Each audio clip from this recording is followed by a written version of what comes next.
Kung di mo na kaya, pwede ka na pumasok bukas. Maghanap ka na ng ibang trabaho. Ay, hindi po, kaya ko po. Malapit na po matapos.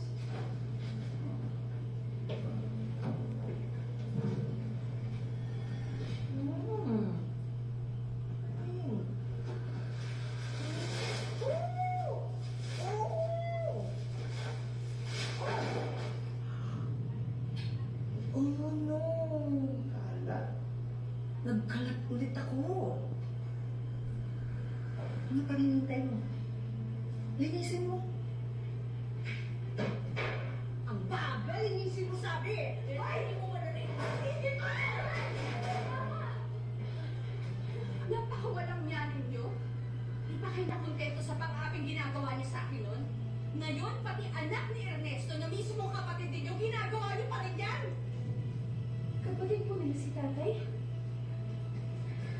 O ano ngayon, ha? Ang bagal, ha?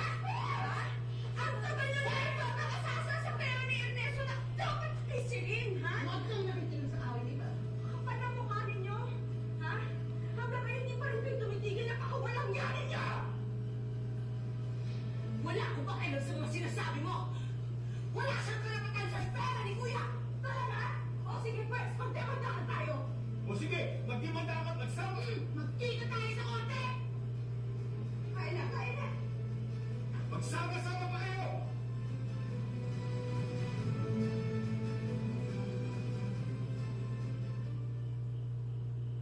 Celine, pasensya ka na kung hindi ko nasabi ang tungkol sa mga kapatid ng tatay Ernesto mo. Nung namatay kasi ang tatay mo, itinakwil ka nila bilang anak. Tinaboy din tayo paalis ng mansyon. Eh, hindi ko na rin alam kung anong gagawin ko noon. Mas pinili na lang namin ni nanay na lumayo.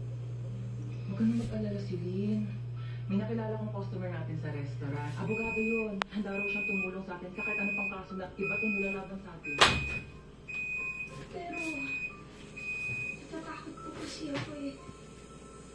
Sa kung ano pong pwedeng gawin ni na Ma'am Bethany tsaka Sir Renato sa inyo dalawa. Mamaya po saktan po nila kayo tapos gantihan po nila kayo. Ako, matanda na kami ng nanay mo. Marami na kami hirap na dinala sa buhay. Ang iniintindi na lang namin ngayon, kinabukasan. Tawarin mo ako, anak. Kung hindi ko na ipaglaban noon ang karapatan mo sa tatay mo. Ginamit nila ang pera nila